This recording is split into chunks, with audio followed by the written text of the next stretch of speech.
On Monday, Donald Trump was sworn in as the 47th President of the United States, amidst growing concern regarding his state policies.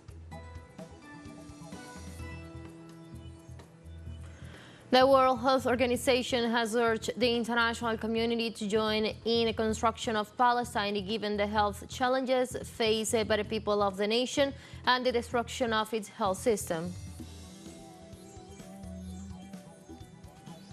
And Venezuela welcomes more than 1,000 Colombians who are fleeing from the armed conflict in the neighboring country's northeastern region.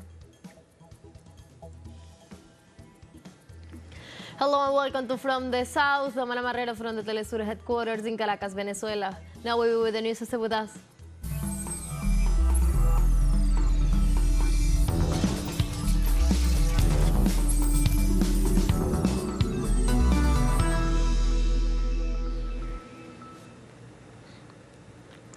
On Monday, Donald Trump was sworn in as the 47th President of the United States, amidst growing concern regarding his state policies. Unlike his first terms, Republicans assume unified control of Washington and set out to reshape the country's institutions. Trump's will add swiftly after the ceremony, with executive orders already prepared for his signature to clamp down on border crossing, increase fossil fuel development, and end diversity and inclusion programs across the federal government. The executive orders are the first step in what Trump called the complete restoration of the country and the revolution of common sense. Today I will sign a series of historic executive orders.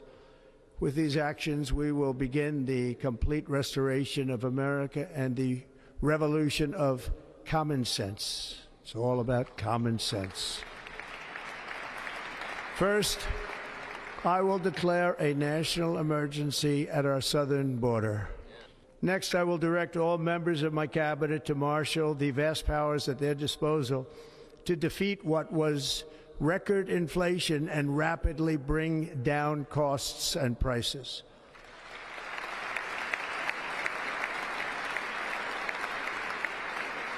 The inflation crisis was caused by massive overspending and escalating energy prices, and that is why today I will also declare a national energy emergency. We will drill, baby, drill. Brazil's President Luis Ignacio Lula da Silva said he hoped the United States will remain a historical partner of his country after Donald Trump's return to the White House on Monday. There are people who say that Trump's election could cause problems for world democracy. Trump was elected to govern the United States, and I, as President of Brazil, hope that he has a successful administration, that the U.S. people improve, and that the U.S. continue to be the historical partner of Brazil. On our side, we don't want any fights with Venezuela, with the U.S., with China, with India, or with Russia. What we want is peace. Social movements and trade unions in Panama have expressed their willingness to resist U.S. President Donald Trump's threats to the nation's sovereignty. The group is led by the organizations that make up the Union People Alliance, who rejects Trump's declarations on the Panama Canal. The U.S. President assured that the tariffs charged in the Panama Canal are too high and that if they are not lowered, he will demand that the canal be handed over to the U.S. quickly and without questions. On the other hand, the National Union of Workers of Constructions and Similar Industries, Suntrax, said that the sovereignty of the Panamanian people is intact. Russia expressed its intentions to dialogue with the incoming states governments and establish a peaceful solution to the conflict in Ukraine. Russian President Vladimir Putin announced that Moscow remains open to dialogue with Washington in order to establish agreements to ensure a lasting peace in the eastern region. Putin also stressed that his government has always been open to dialogue with the U.S. administration and emphasized that these agreements will be built on the basis of equality and mutual respect. Likewise, the Russian president points out that the goal should not be a brief truce but a long-term peace. We believe that dialogue will be built on an equal, mutually respectful basis, given the significant role played by our country on a number of key issues on the global agenda, including the strengthening of our strategic stability and security. We are also open for dialogue with the new U.S. administration on the Ukrainian conflict. Адміністрації США по українському конфлікту. Let's take a very first break, but remember you can join us on our TikTok account as teleSUR English, where you'll be able to see news in different formats, news updates, and more. Stay tuned for more news.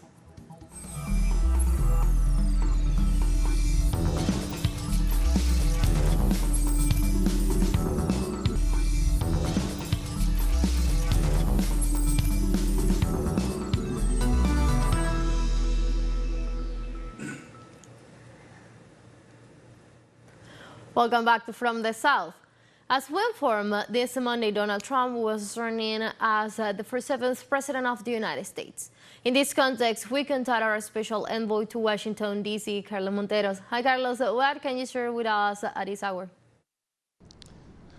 Thank you very much. We are almost at the end of a historic night. Donald Trump finished that day in the basketball stadium, the Capital One Arena, where he's with all the people who wanted to be outside on the street, but the weather didn't let them. They have to cancel all the celebration outside. All the ceremony of the swearing of the president has to be inside of the Congress, what is called the Rotunda.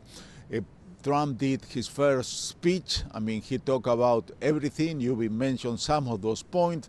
He talked from Mars, that the American flag, they're going to be in France. He talked about the deportation. He talked about the militarize the south frontier with Mexico. He talked about the Canal of Panama. He talked about the Gulf of Mexico. That's going to change the name, Gulf of America. There are two genders, only men and female.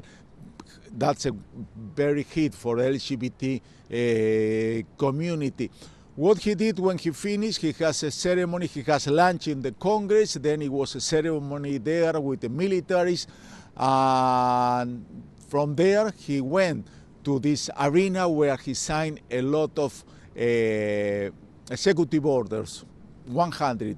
He signed some at the Congress and the rest here in the arena. The arena is a few blocks from where we are. The people went crazy because those people, they wanted to celebrate on the street. Like I said before, they couldn't do it for the weather, so that in that place has a capacity for 20,000 people. Those people, they've been there the whole day watching the ceremony in the Capitol, but there were different celebrities talking to them. There was music, it was some show, and the strong performance is the performance on Donald Trump, who is going to sign there the executive order and talk to them about saying how great America is going to be.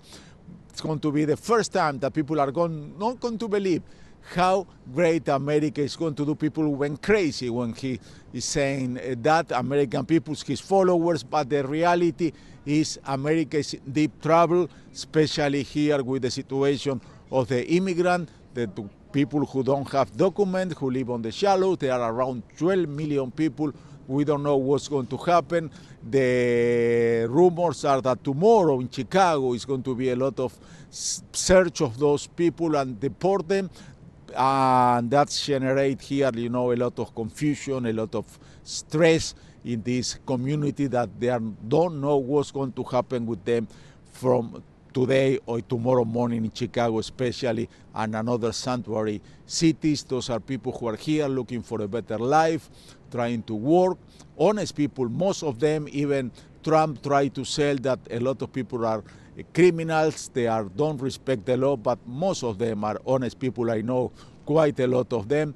And what's going to happen tomorrow is going to be really a situation really tough for all of them. We are going to follow the story very close. For the moment, this is all. I'm going back to you to the studio.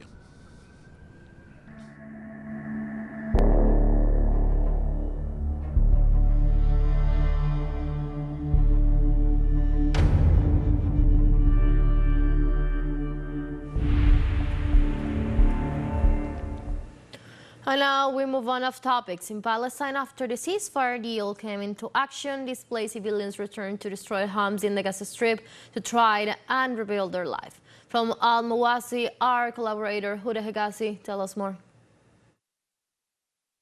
Me he trasladado a la zona de Al-Mawasi en el centro de la Franja de Gaza. I'm currently in the Al-Mawasi area in the center of the Gaza Strip, a coastal area which is full of gas and refugee camps where people evacuated to during this genocidal war.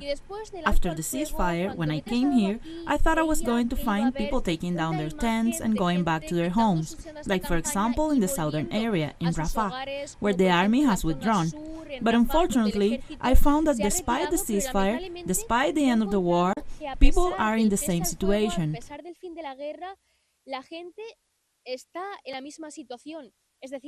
I mean, the tents are still there. I didn't find an image of people returning to their homes, at least in the center and south of the Gaza Strip, and the humanitarian situation literally is the same.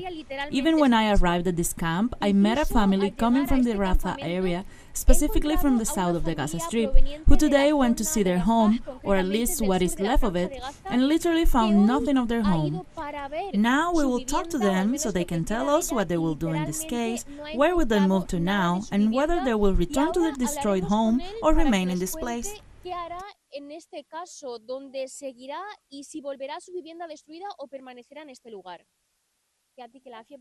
Today, when you went to Rafah, what did you find? I found a lot of destruction in Rafah. Even my house was destroyed. We had 2 houses and both of them are destroyed. I tried to take out some of our things, but there was hardly anything left. We were in shock with what we saw. Even my father was going to faint from what he saw. He could not assimilate why our 2 houses were destroyed. When you saw that you had no house, what are you going to do now? Are you going to stay here or what? I don't know what we're going to do, and we don't know where we're going to go. We're going to wait to see what is going to happen, and we will do the same thing that people are going to do. I mean, the war is over, but life will not go on the same. Yes, of course, the war is over, but the situation is still very, very difficult, and there are still very difficult days ahead for us. Como nos ha asegurado, este joven asegura que a pesar de haber finalizado la guerra, la situación humanitaria y catastrófica que están viviendo los gazatíes es la misma. As this young man has assured us, despite the end of the war, the humanitarian and catastrophic situation that the Gazans are living is the same. There is still a long process of reconstruction, there is still a long process for the people to know what they're going to do. We were saying before that yes, the war is over, at least the bombings are over, the death is over, but nevertheless, now the people will have to face a much more difficult war, that of returning to life. The Gazans need a lot of time to return at least a little bit to what their life was before. The people, as we can see, are still in the same condition, living in tents, in inhuman conditions. Viviendo en tiendas de campaña en una situación catastrófica sin tener un lugar en donde poder refugiarse, sin tener una vivienda, without having a place where they can take shelter, without having access to a house, and therefore that return that everybody had in mind, unfortunately so far, will not be possible. People will continue to live in these camps for a long time, or they will even remove their tents from this place and install them on top of the ruins of what used to be their main home. Therefore, life in shelters, in tents, will continue being a reality in the Gaza Strip for many years to come. La vida en refugios y en tiendas de campaña seguirá permaneciendo en la Franja de Gaza durante largos años.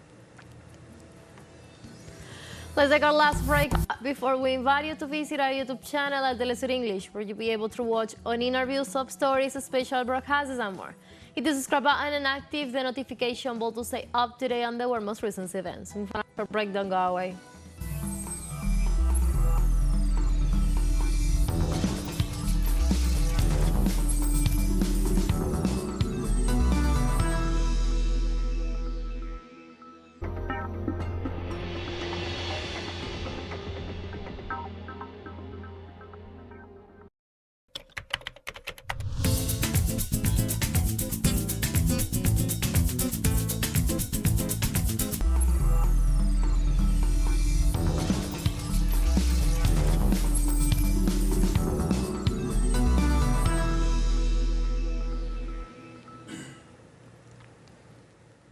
Welcome back. Venezuela welcomes more than 1,000 Colombians displaced by the armed conflict in the Catatumbo region. The Venezuelan government activated Simon Bolivar, the humanitarian task force, already established 4 support centers to provide comprehensive assistance to people affected by the violence. The refugees receive medical care, food, dignified shelter, and physical social support. The Colombian region of Catatumbo is marked as the epicenter of violence between armed groups seeking control of drug production.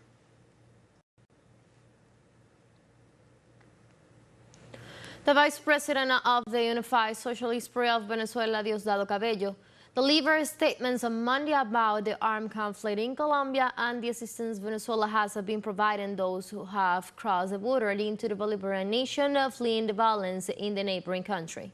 And regarding the humanitarian aid from Venezuela to Colombia, it's not the first time, nor it will be the last one. The Colombian people displaced by violence in their territory, by the lack, and in a study from the 87, the abandonment of the borders in Colombian territory by the Colombian governments until now. Venezuela is safeguarding its border. A conflict there, and some people come here fleeing the violence. That's not new. Up to 5 million Colombians came to Venezuela. They live here today. In another part of his address, Cabello criticized far-right opposition leader Maria Corina Machado's repeat calls for violence and coups in Venezuela and stressed that she is only the leader of a small part of the opposition, the majority of which does believe in election. Yesterday, in an address of this lady, that some believe she leads the opposition in Venezuela, but she only is the leader of a small part of the opposition. She says that call for elections, it's not an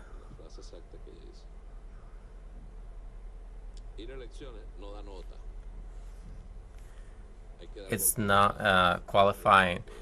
So she said that a coup d'etat must be carried out. That's her usual position. Now she's being honest, at least. A few moments ago, she said that elections won't be possible to be carried out without her. She said that was not possible to go to election. Well, we all know that's the meaning of that sector of the opposition. Meanwhile, there are sectors of the opposition that are ready for the elections.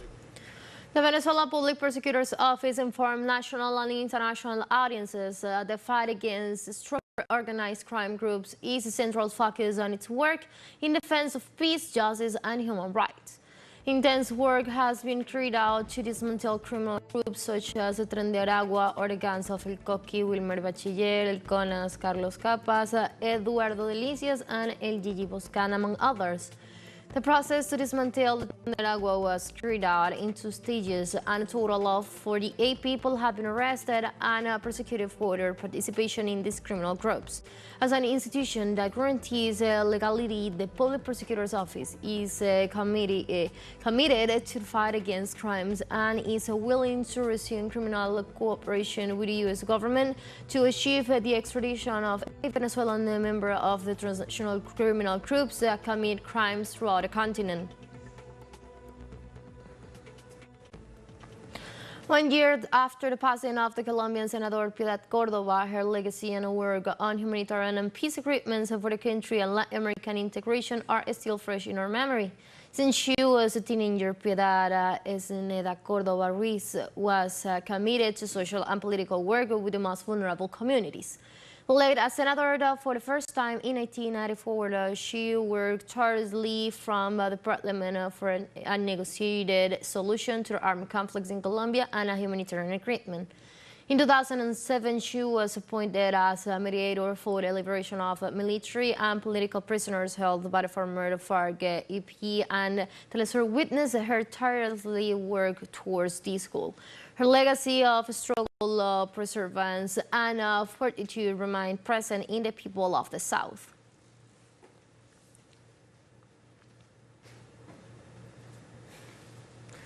We have come to the end of this news brief, and in this context, this Monday, January the 20th, we honor the memory and work of Piedad Córdoba. So we commemorate the first years of her passing. Venezuelan President Nicolás Maduro recalled the work of this heartless woman who was able to defend the Afro-descendant community. Remember, you can find these and many other stories on our website at telesurenglish.net and join us on our socials. From teleSUR English and from the South, I'm Ana Marrero. Thank you for watching.